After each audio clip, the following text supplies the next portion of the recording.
तो राजमहल के सामने धनुष रखा हुआ था। कन्हैया ने कहा ये धनुष उठा करके देखे। बलराम जी ने कहा चलो उठाते हैं देखते थे। वहां पर जो सैनिक लगे हुए थे, सैनिकों ने कहा अरे वाले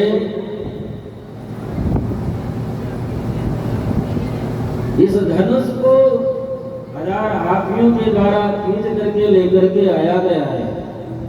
एक बच्चों का खिलौना थोड़े ना है कि तुम ऐसे ही उठा लोगे।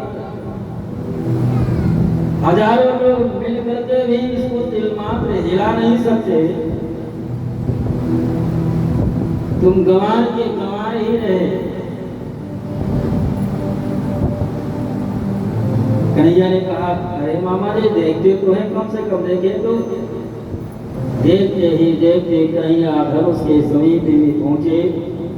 करीणवावेन सलिलम मदभुतम सज्जम जटिपायिसेन अवस्थितम। देखते ही देखते कन्हैया धनुष को बाएं हाथ से उठाए और खींच करके रस्सी जो ही धनुष पर चढ़ाना चाहे तो धनुष दो टुकड़े दिए। धनुष जब टूट गया तो वहां पर जो सैनिक लगे हुए थे रक्षा करने के लिए, और ये टूटने की आवाज महाराज कंस के कानों तक पहुंचे। सिंहासन पर बैठा हुआ था। कुछ क्षणों के लिए लगा ये सिंहासन से अभी कंस गिर जाएगा। क्या हुआ क्या हुआ। उस धनुष की रक्षा करने के लिए जो सैनिक लगे हुए थे मारने के लिए दौड़े। बलराम ने कहा कन्हैया एक हिस्सा हमारे तरफ फेंक। कृष्ण और बलराम उसे धनुष के टुकड़ों टुकड़े से एक टुकड़ा कृष्ण एक बलराम और हजारों की संख्या में जो सैनिक मारने के लिए दौड़े एक ही क्षण में सबको समाप्त कर दिए। कोई बचा हुआ सैनिक दौड़ा दौड़ा गया। महाराज कंस से बताया कि महाराज परशुराम के द्वारा दिया हुआ धनुष जो आपके महल के बाहर रखा हुआ था उसको कृष्ण ने तोड़ दिया। ऐसा सुना तो कंस अब घबराया,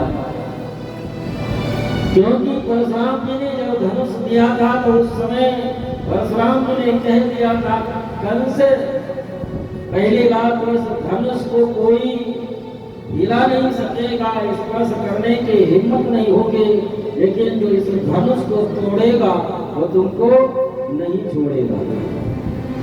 कंस समझ गया अब हमारी मृत्यु आ गई। रात में दाल में काला जीरा को देखा कृष्ण आ गया।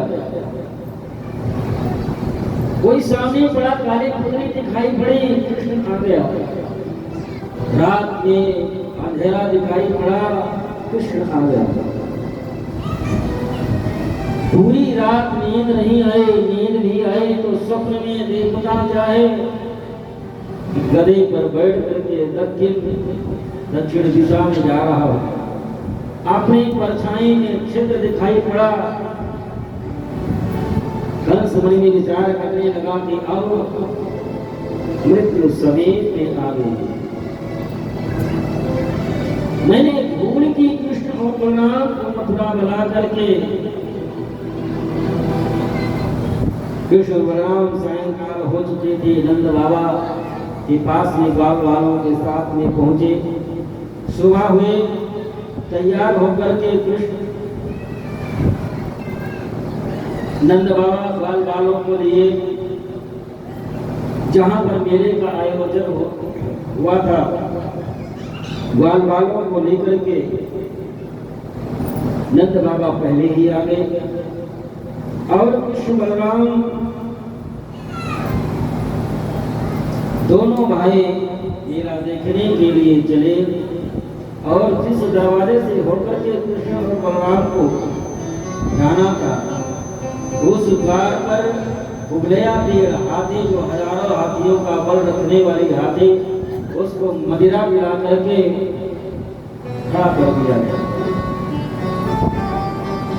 महावत ऊपर बैठा हुआ था।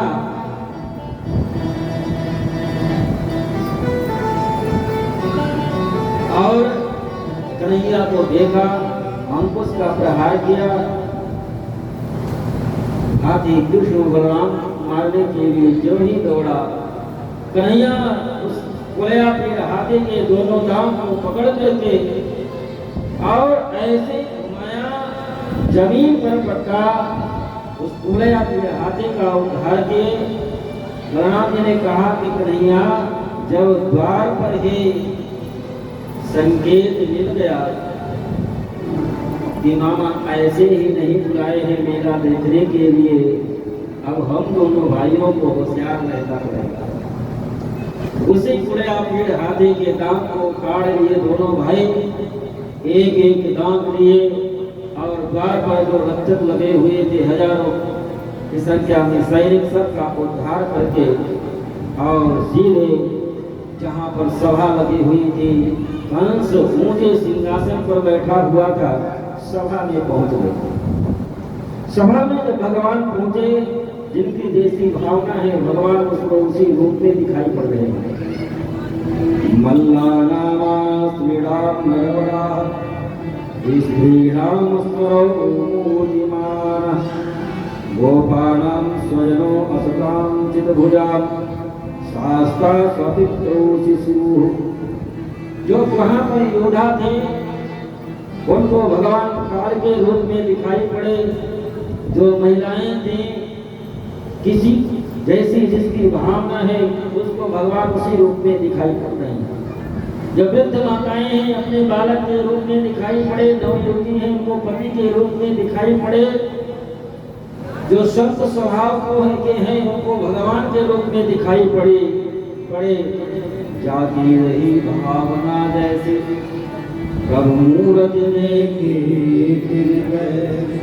जिनकी जैसी भावना है भगवान एक है, लेकिन हजारों लाखों की संख्या में लोग बैठे हैं। भगवान जिसकी जैसी भावना है उसी के रूप में दिखाई पड़ रहा है।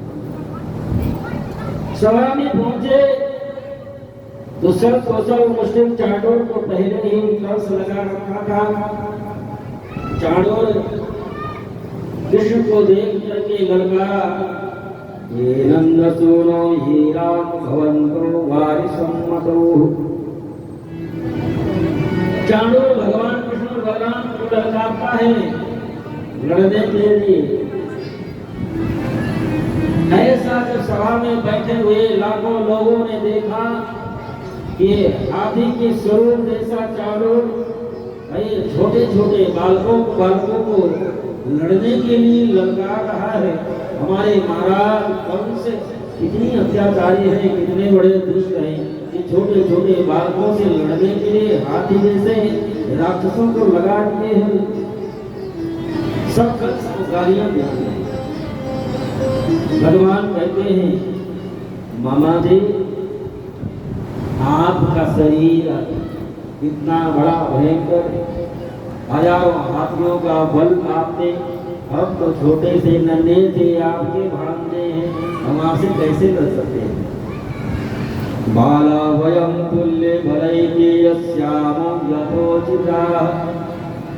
युद्ध तो बराबरियों से होता है, कुश्ती तो बराबरी वालों से होता है, हम तो छोटे से नन्हे से बालक हैं, आपसे कैसे लड़ सकते हैं। चाणूर कहता है कि हम आपको जानते हैं कि आप कौन हैं, कोई प्रमाण देने की आवश्यकता भी नहीं है। अभी जिस कुलया पेड़ हाथी को आप मार करके आ रहे हो दरवाजे से, तो कोई साधारण हाथी नहीं थी, हजारों हाथियों का बल था उसमें। एक ही क्षण में उसको मार करके आ रहे हो, कहकर बता रहे थे हमें बल शक्ति सामर्थ्य नहीं। जिस धनुष का खंडन तुम कल किए हो, हजारों लोग मिलकर के भी तिल मात्र हिला नहीं सकते, उस धनुष का तुमने कल तोड़ दिया। और महाराज हमारी बहन जो पूतना गई थी, 6 महीने के थे तुम, 6 महीने के थे उस समय, उस बहन को तुमने मार दिया। हुई कोई साधारण नहीं थी, उसमें भी 1000 हाथियों के बल थे। चल तो और आकाशुर बघासुर जितने भी दैत्य गए वो भी कोई साधारण नहीं गए, उनको तुमने मार दिया। कन्हैया ने कहा कि मामा जी वो तो सब मरे मराए गए, उनको तो हमने केवल किनारे लगा दिया, हमने किसी को नहीं मारा, हमने तो किसी को नहीं मारा। चाणूर कहता है ना बालो ना किशोरस्त्वं,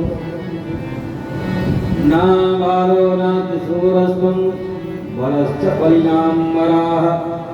आप देखने में तो बालक लगते हो लेकिन आप बालक हो नहीं। किशोरस्त्वं, और देखने में बालक किशोर लगते हो लेकिन किशोर नहीं हो, बालक भी नहीं हो। आप बलशालियों के भी श्रेष्ठ बलशाली हो। लीलेभ्यो हतौयेन सहस्रवीव सत्यम्, इसलिए आपको हमसे लड़ना पड़ेगा। सब दोषक मुष्टि चाणूर देखते ही देखते भगवान कृष्ण बलराम इनका उद्धार करते हैं, और जो वहां पर सैनिक लगे हुए थे वो समझ गए कि जब सर्वमुष्टि चाणूर का संहार कर दिया कृष्ण बलराम के, तो आने वाले महाराज इनसे क्या लड़ना, सब हाथ जोड़ करके सब बदल गए। और भगवान ने एक छलांग लगाई और सीधे ऊंचे सिंहासन पर जहाँ कंस बैठा हुआ था भगवान पहुंच गए और उसके बाल को पकड़े और हाथ में लपेट करके कन्हैया कहते हैं मामा जी हमारी तरफ देखो, हम भगवान हैं, हम तुम्हारा उद्धार करेंगे। हमारा तो स्वभाव है कि सन्मुख होई जीव मोहि जवहि, जन्म कोटि रघुनाथ सहित रवहि। मामा ने तुम्हारे एक जन्म के पापों की बात क्या, हमें वो शक्ति वो सामर्थ्य है कि तुम्हारे करोड़ों जन्मों के पाप को समाप्त करने की शक्ति और सामर्थ्य है। कम से कम एक बार हमारे सम्मुख तो आओ, हम तुम्हारा उद्धार करेंगे। कंस ने कहा कि ये बाल क्यों पकड़े हो? कन्हैया ने कहा दर्द हो रहा है क्या? कंस ने कहा बाल पकड़ोगे तो दर्द क्या नहीं होगा? कन्हैया ने कहा कि इसी प्रकार से आप हमारे माताजी के भी बाल को पकड़े थे, बाल पकड़ करके रथ से नीचे खींच करके लाए थे, उस समय भी आपको ध्यान रहना चाहिए था कि बाल पकड़ने से दर्द भी होता है। और इस प्रकार से भगवान कंस से कहते हैं मामा जी आप हमारे तरफ देखो, हम आपका उद्धार करेंगे। और कंस भगवान के स्पर्श का भी अनुभव कर रहा है। भगवान के मुख से निकली हुई वाणी को कानों से सुन रहा है और आंखों से अंतिम समय में भगवान का दर्शन भी कर रहा है। जो मुक्ति ऋषि मुनि हजारों वर्ष कठिन तपस्या करते हैं, मुख से एक बार राम नहीं निकल पाता, कंस भगवान का दर्शन नहीं कर रहा है, स्पर्श भी प्राप्त कर रहा है।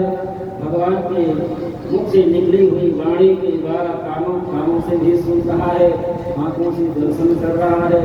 और देखते ही देखते भगवान कंस को सिंहासन से नीचे पटक दिए और सीधे ऊपर भगवान कंस के सीने पर आ गिरे। और देखते ही देखते कंस के शरीर से प्राणों की ज्योति निकले और आकाश मंडल में भ्रमण करते हुए आए और भगवान के चरणों में समाहित हो।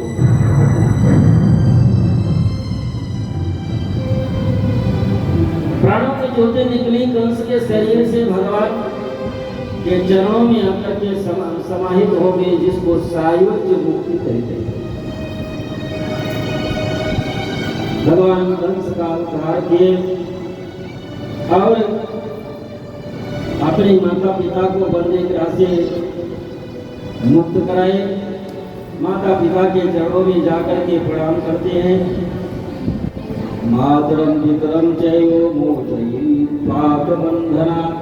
बंदे कराते माता पिता को मुक्त कराते हैं और देवकी वसुदेवस्य विद्याय जगदीश्वरो, माता पिता के चरणों में प्रणाम करते हैं। और प्रणाम करने से क्या लाभ होता है, प्रणाम करने का तरीका क्या है?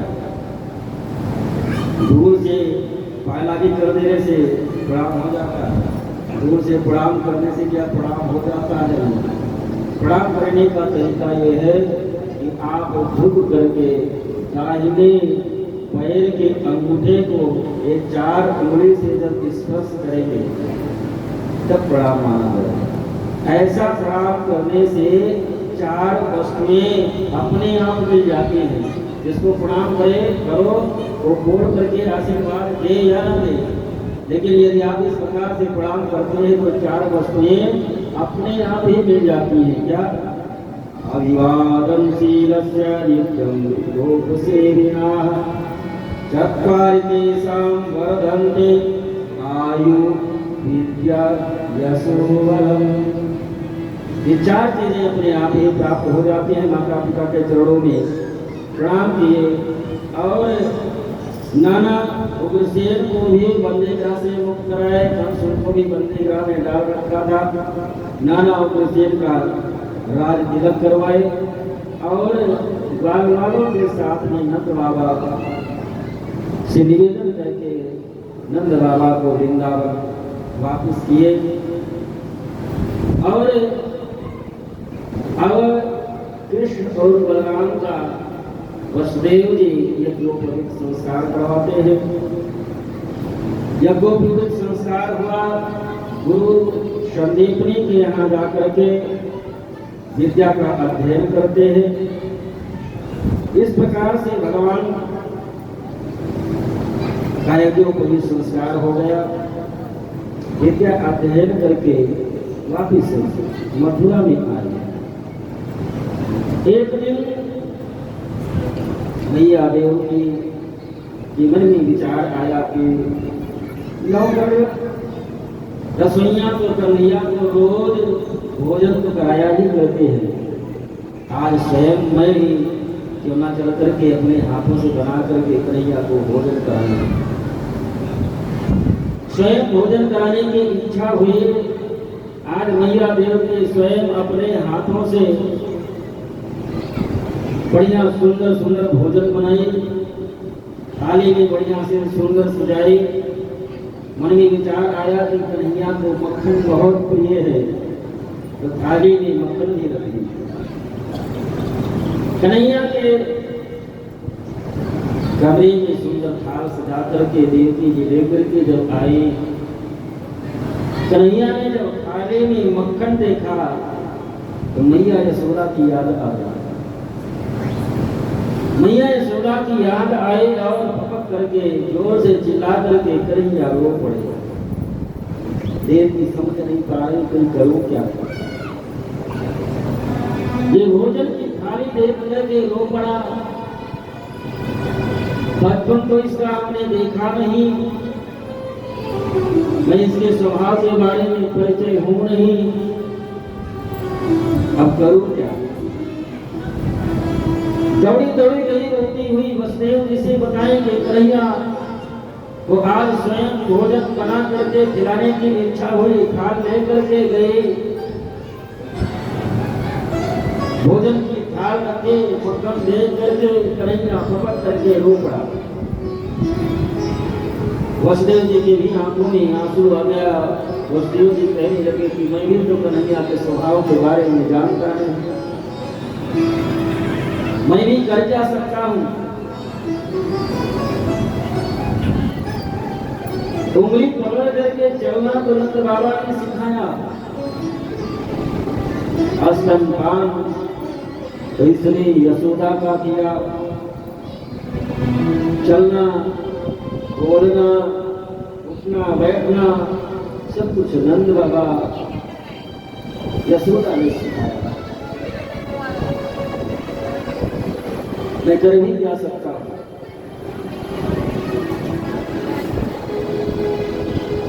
यदुकुल के मंत्री थे उद्धव जी, जो गुरु बृहस्पति के शिष्य थे, परम ज्ञानी थे, परम ज्ञानी थे उद्धव जी तो ज्ञान तो था लेकिन प्रेम नहीं था। भगवान को भी इच्छा थी कि ब्रह्म तत्व वेद पुराण शास्त्र का ज्ञान उद्धव को तो है, लेकिन प्रेम का थोड़ा सा सपुट लग जाता उद्धव को। और जो हमको विरह कथा गोपियों की माँ यशोदा नंद बाबा ये हमारे हृदय में बनी रहती है। अगर अपनी व्यथा किसी से कही जाए तो थोड़ी कम हो जाती है, लेकिन मैं यहाँ कहूँ तो किससे कहूँ? कोई अपना मित्र हो, कोई सखा हो, उसी से अपनी बात कही जा सकती है। लेकिन उद्धव से यदि मैं कहूँ तो वो तो गुरु बृहस्पति के शिष्य है, ज्ञानी है, हमारी बात को वो समझेंगे नहीं और हंसे उड़ाएंगे हैं। कहीं ब्रह्म हो करके गोपियों के प्रेम में पागल है, वो हंसे उड़ाएगा। वसुदेव जी उद्धव को बुलाए। श्री राम प्रवरो मंत्री कृष्णस्य दैता सखा शिष्यो बृहस्पति साक्षात्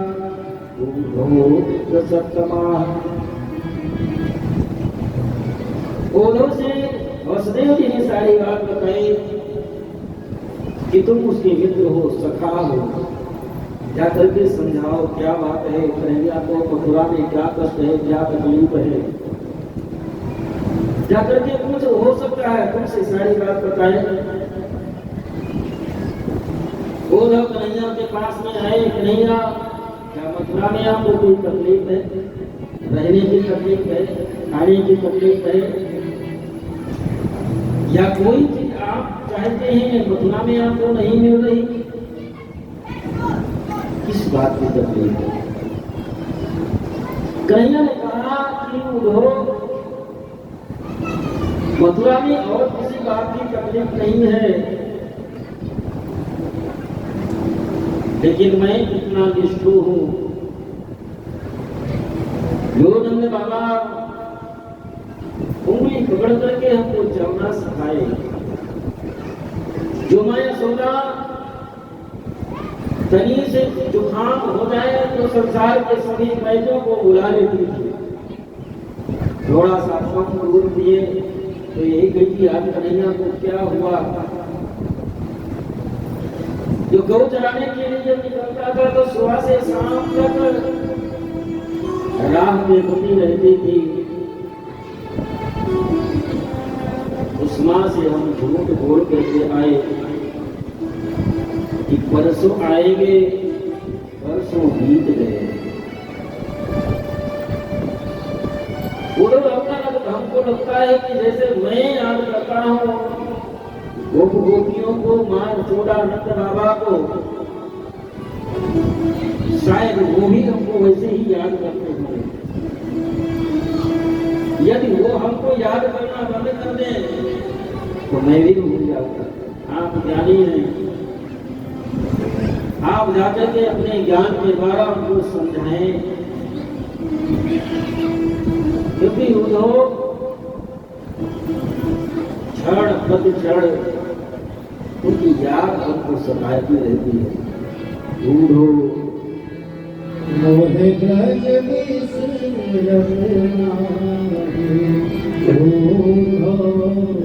मोहे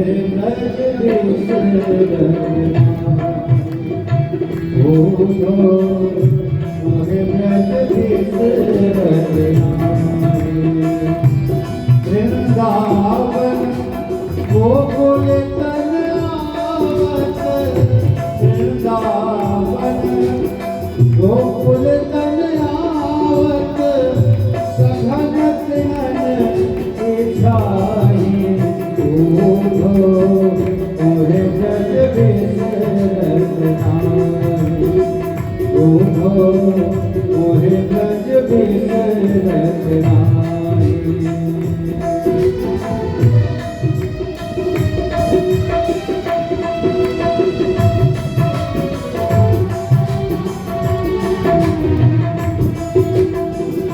रात समय माता यशोमती नंद देखी सुख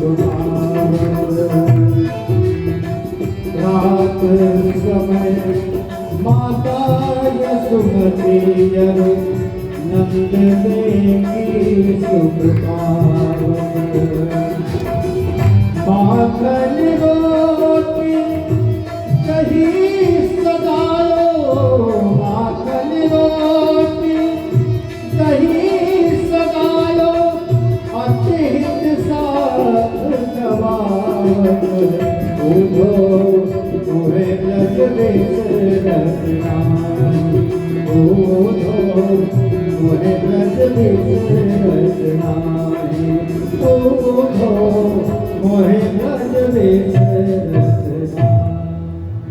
गुरु जी ने कहा कि कन्हैया तुम चिंता मत करो, मैं जाऊंगा अपने ज्ञान के द्वारा उनको ऐसे ब्रह्म की तरफ मोड़ूंगा कि वो आपको याद करना ही बंद कर देंगे।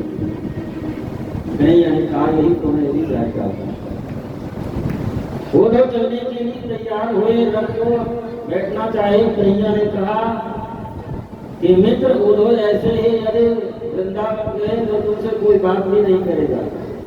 ये हमारे पीताम्बर को तुम ओढ़ लो, हमारी काली कुमरिया को ले लो, जिससे वो समझे कि कन्हैया के भेजे ये कन्हैया का कोई मित्र उधो वृंदावन के लिए चल पड़ेगा। और इधर जो बाल बाल हैं सुबह आते ही मथुरा के रास्ते पर बैठ जाते हैं और शाम तक इंतजार करते हैं। शाम तक कन्हैया नहीं आते तो माँ के गोदी में जाकर के आंखों में आंसू बहाते हुए बाल बाल सो जाते। सूर्य उदय होता है, फिर आकर के मथुरा के रास्ते पर बैठ जाते, शाम तक इंतजार करते। शाम तक जब कन्हैया नहीं आते तो ग्वाल लौट करके अपनी माँ के गोदी में जाकर के सर छुपा करके रोते हुए सो जाते। 11 वर्षों से उन ग्वाल वालों का यही नियम बना हुआ। आज जब रथ को आते हुए देखा ग्वाल वालों ने तो दौड़ पड़े, कन्हैया आ रहा है, एक कन्हैया का रथ है। चारों तरफ से ग्वाल वालों ने घेर लिया। एक बार जाकर के छुप गया, दूसरे ग्वाल ने कहा छुप क्यों रहा है? उसने कहा कि मैं कन्हैया से टूट गया हूँ, 11 वर्षों तक इंतजार कराया, आज लौट करके आया है, इसलिए मैं उससे रूठा हूँ। ग्वाल ने कहा पहले मिल तो ले, बाद में रूठ ले। सभी ग्वाल बाल रथ को घेर करके खड़े हैं, बाहर को हटाए। उद्धव जी ने कहा राम राम, राम राम भैया। ग्वाल वालों ने कहा ओहो, 11 वर्ष के बाद में याद भी आए तो स्वयं न आकर के दूध को भेजे। उद्धव जी ने कहा कि क्षमा करना, हम नंद बाबा मैया यशोदा के महल को जाना चाहते हैं। ग्वाल वालों ने कहा कि रास्ता बताने की कोई जरूरत नहीं है, रास्ता लगा हुआ है। उद्धव जी ये जो पानी बह रहा है देख रहे हो, ये कोई नाले का पानी नहीं है, ये कोई नदी का पानी नहीं है। ये 11 वर्ष हो गए, माँ यशोदा नंद बाबा लाखों गोपियों के आंसू की धारा पर से ऐसे ही प्रवाहित हो रही है। को जो ज्ञान था ये दृश्य देख करके आधा ज्ञान वैसे ही समाप्त हो गया।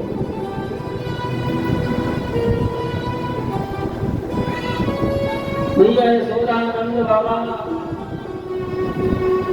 11 वर्ष बीत गए हैं, अन्न जल का परित्याग किए हुए। नंद बाबा लौट करके आए थे, जहाँ बैठे वहां माला लेकर के बैठे ही रह गए। शरीर में केवल अस्थि मात्र बचा है। उद्धव जब महल में पहुंचते हैं तो वहां के दृश्य को देख करके चकित रह गए। हर कोने से, हर दीवार से आवाज आती है, जय श्री कृष्णा, जय श्री कृष्णा, जय श्री कृष्णा। उद्धव नंद बाबा के चरणों में प्रणाम किए, मां यशोदा के चरणों में प्रणाम किए, जय श्री कृष्णा। जोर से आवाज लगाई जो उद्धव ने। मैया यशोदा ने कहा कि तुम कौन हो, इतना देर से क्यों हल्ला मचा रहे हो? अभी तो हम कुछ देर पहले कन्हैया को मना करके किसी तरह से पालने की सेवा करके आई। मेरा कन्हैया जाग जाएगा। बहुत जिद करता है ना, कभी माखन मांगे, कभी चंदा मांगे, कभी चंदा जैसे दूल्हन मांगे। बार बार पर जिद करता रहता है। किसी तरह से मना करके पालने में सुला करके आई हूं। ना विश्वास हो तो चलो हम अपने पालने में दिखाती हो कन्हैया। तो सुला करके आए हो, उद्धव का हाथ पकड़े मां यशोदा। पालने के पास में पहुंची, धड़ाम से पालने के पास में गिर पड़ी। मैं भी कितनी पागल हूं। 11 वर्ष हो गए कन्हैया को गए हुए, और आज भी हमको लग रहा है कि हमारे ही पास है।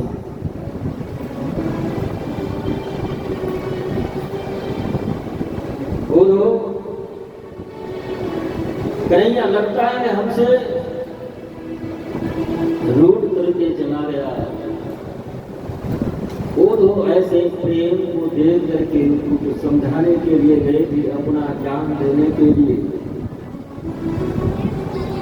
तो ज्ञान का अधिकार वैसे ही समाप्त हो गया। जो कण कण में कन्हैया को देखता हो, और जिस वेद पुराण शास्त्र का उदाहरण देकर के इनको समझाने के लिए आया हूँ, वो वेद पुराण शास्त्र उस ब्रह्म को प्राप्त करने के लिए ही तो उद्देश्य है। और जब वो ब्रह्म ही रोम रोम में समाहित हो चुका है, तो कभी को कौन सा ज्ञान देगा?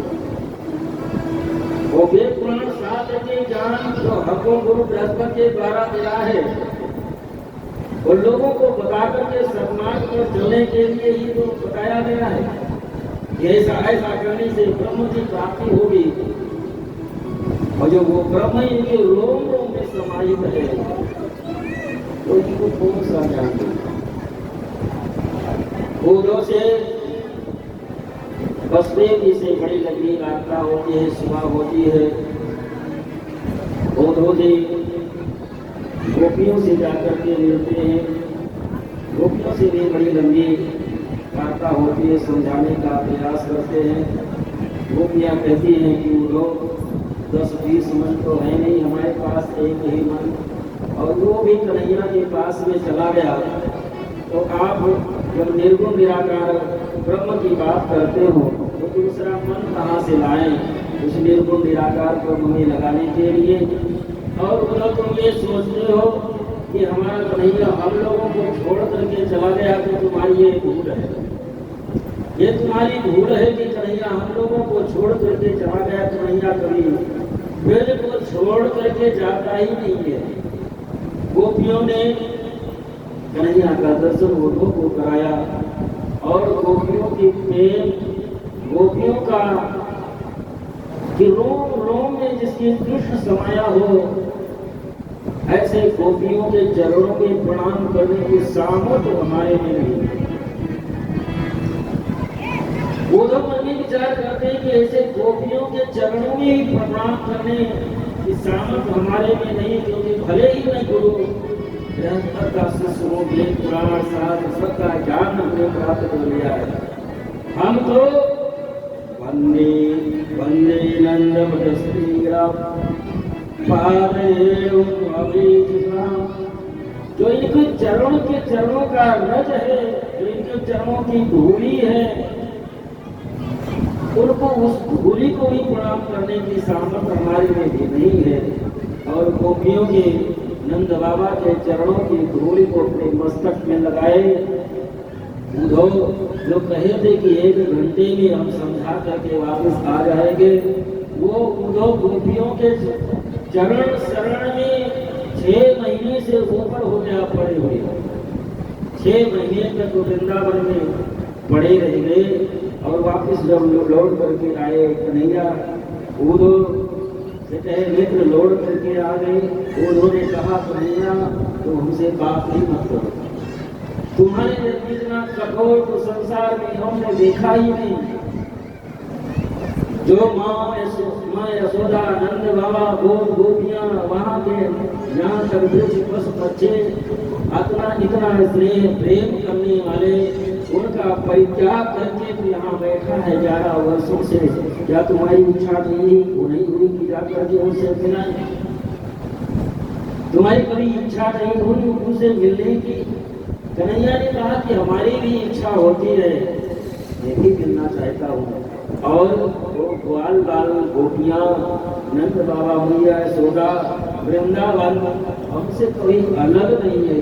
उद्धव तुम में ज्ञान था, हमारे मित्र थे, इसलिए मैं चाहा कि आप में एक प्रेम का थोड़ा सा संपुट लग जाए, क्योंकि ज्ञान अहंकार प्रकट करने वाला होता है। ऐसा ना हो ज्ञान का कभी तुमको अहंकार आ जाए, अहंकार के कारण तुमको नरक जाना पड़े। इसलिए हमारे हृदय में थोड़ा प्रेम में जागृत करना चाहता था, इसलिए वृंदावन आपको भेजा। बाकी ना गोपियाँ हमसे अलग है। भगवान उद्धव जी को वहीं पर सभी गोपियों को राधा रानी और सब का दर्शन कराते हैं, क्योंकि ये हमसे कभी अलग हो ही नहीं सकते।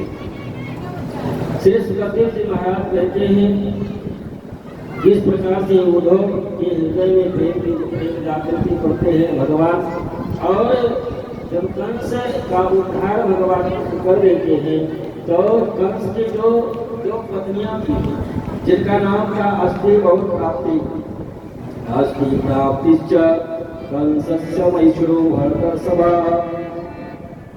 मृते भातर दुःखाति या तस्मिन् पतिगृहात्। जो कंस की पत्नी थी अस्ति और प्राप्ति, ये महाराज जरासंध की बेटी थी। और पति के मर जाने के बाद में दोनों रोती हुई अपने पिता जरासंध के पास में पहुंचे। वो जरासंध मथुरा पर 17 बार आक्रमण करता है, 18वीं बार भगवान के शरण छोड़ करके भाग खड़े होते हैं, तो जाकर के पीछा छोड़ता है। तो श्री सुखदेव जी से राजा परीक्षित ने पूछा महाराज ये बार बार आक्रमण करता रहा जरासंध, और भगवान जरासंध को क्यों छोड़ देते थे? अरे पहली बार जब मथुरा पर आक्रमण किया उसी समय जरासंध को मार दिए होते भगवान, तो ये दोबारा क्यों आता युद्ध करने के लिए? सुखदेव जी कहते हैं राजन भगवान इसलिए छोड़ देते हैं, जरासंध को छोड़ देते हैं कि ये जाएगा पृथ्वी पर जितने दुष्ट स्वभाव के लोग हैं उनको ये इकट्ठा करके ले जाएगा, और यहाँ लेकर के आएगा हम उद्धार कर देंगे। नहीं तो हमको पूरे पृथ्वी पर भ्रमण करना पड़ेगा, सबको ढूंढ करके उद्धार करने के लिए। इसलिए भगवान जरासंध को छोड़ देते हैं।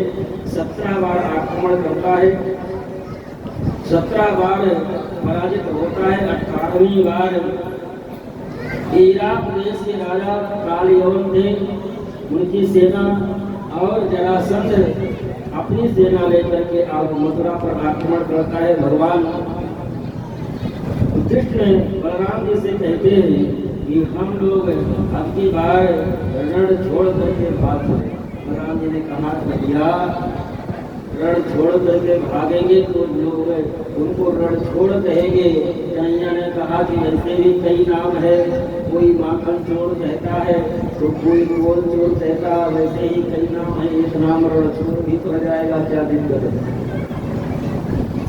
भगवान विश्वकर्मा को बुला करके समुद्र के बीच में द्वारिकापुरी का निर्माण करवाए और सोते हुए संपूर्ण मथुरावासियों को भगवान रात्रि में ही द्वारिका पहुंचा दिए। और सुबह हुई जरासंध सेना लेकर के आया लड़ने के लिए। लड़ते लड़ते कालियों की सेना को मार दिए भगवान। और कृष्ण और बलराम रण छोड़ करके दोनों भाई भाग खड़े हुए। कालियन पीछा करता रहा। जिस जंगल में कृष्ण और बलराम आगे जरासंध आग लगवा दे, जरासंध समझा कि आग लगने से कृष्ण बलराम जल करके राख हो गए होंगे। और कालियन भगवान का पीछा करता हुआ गया, लेकिन जिस एक गुफा में मुचकुंद नाम के राजा विश्राम कर रहे थे, उसी गुफा में कृष्ण छुप गए, अंदर चले गए। और मुचकुंद महाराज दरवाजे पर लेटे हुए थे, पीताम्बर ओढ़कर पीताम्बर अपना भगवान ओढ़ा दिए। कालियों समझा दिए बहाना बना करके लेटा हुआ है। और जो ही चक्कर हटाया, मुचकुंद महाराज की आंख खुली, कालियों जल करके अब भगवान अपने संपूर्ण परिवार के साथ में द्वारिका में पहुंच गए और भगवान बन गए अब द्वारिकाधीश। बोलिए द्वारिकाधीश भगवान की। श्री सुखदेव जी महाराज आगे वर्णन करते हैं कि विदर्भ देश के राजा कुंदनपुर के राजा भीष्म महाराज राजासीद भीष्मको नाम विदर्भाधिपतिर्महान् तस्या पंचा भवनपुत्राः कन्यका चांगरागना। विदर्भ देश कुंदनपुर के राजा महाराज भीष्म हैं। उनके 5 पुत्र थे, 1 कन्या थी। और बड़ी ही गुणशील गुणवान कन्या और एक पिता के यहाँ कन्या का जिस जन्म होता है, वो पिता उसी दिन से बेटे के लिए सोचना प्रारंभ कर देता है। जिस दिन कन्या जन्म लेती है, उसी दिन से पिता बेटे के लिए सोचना प्रारंभ कर देता है कि बेटी का विवाह ऐसी जगह करना है जहाँ जाए वहाँ हर प्रकार से सुखी रहे, संपन्न रहे। एक एक पैसा जोड़ करके इकट्ठा करता रहता है। भले ही वो कपड़ा पहने या न पहने, अपने लिए जूता चप्पल खरीदे या न खरीदे, लेकिन बेटी का आगे चलते विवाह करना है। एक एक पैसा जोड़ना प्रारंभ करना। पढ़ाई लिखाई इस तरह से पढ़ा लिखा दें कि अपने पैर के भरोसे हो जाए। जितना चिंता बेटी के लिए पिता के हृदय में रहती है, बेटों के लिए पिता कोई उतना चिंता नहीं करता। और वास्तव में पिता भी जिस प्रकार से बेटी के लिए चिंता करता है, उसी प्रकार से बेटियां भी जितना अपने पिता से स्नेह करती हैं, जितना प्रेम अपने पिता से करती हैं, शायद संसार में पिता से बढ़कर के वो किसी से स्नेह प्रेम करती है। पिताजी बाहर नहीं गए हैं और बेटे ये जानते हो कि पिता के आने का समय हो गया, तो दरवाजे से भले ही झट करके चले जाए कि पिताजी भी आएंगे, उनको जलपान कराना पड़ेगा, घर से पानी लाना पड़ेगा, तो वो दरवाजा छोड़ करके चले जाए। लेकिन बेटी तो दरवाजा ही ताकती रहती है कि अभी पिताजी आ रहे होंगे, दूर से उनको पानी पिलाना।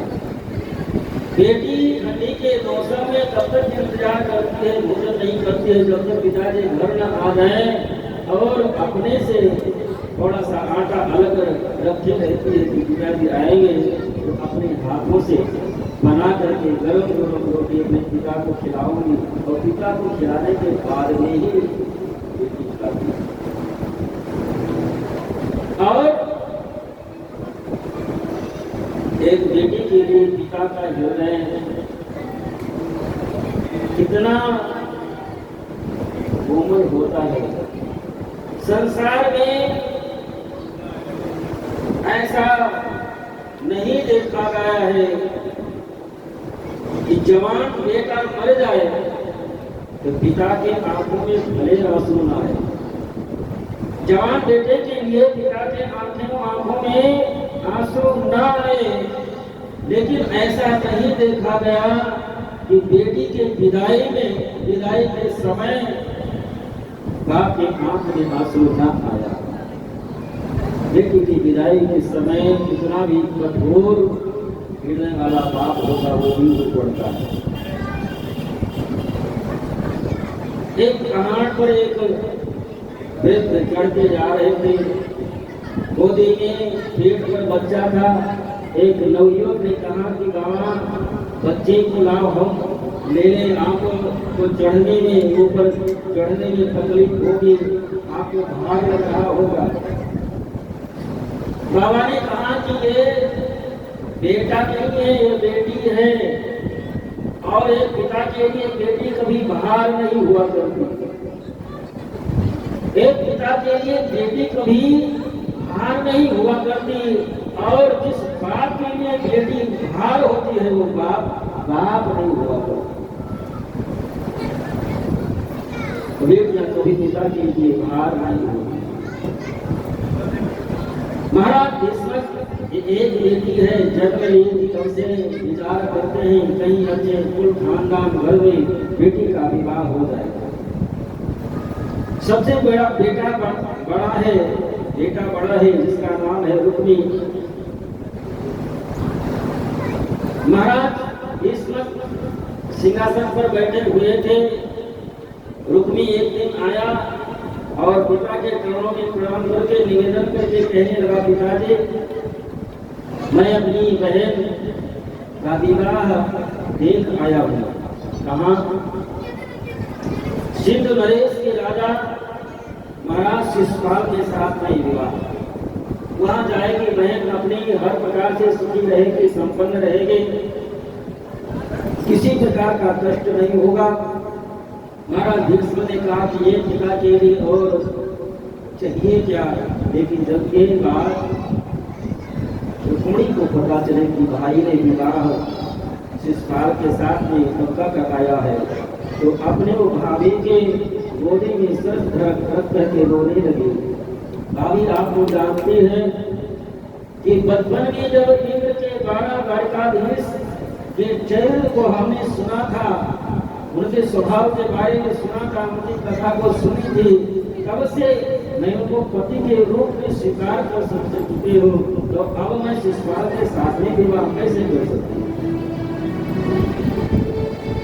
रुक्मिणी की भाभी ने कहा कि और वही क्या सकता है, रुक्मिणी को कौन मना करने के लिए जाए। अब एक ही उपाय है कि स्वयं द्वारकाधीश आए और बलपूर्वक लेकर के जाए, उन्हीं के साथ में तब तुम्हारा विवाह हो सकता है। एक ब्राह्मण को बुलाए, रुक्मिणी 7 श्लोकों में बढ़िया सुंदर पत्र लिखते हैं, निवेदन करते हैं कि किसी तरह से एक द्वारकाधीश भगवान विष्णु तक पहुंचा दो।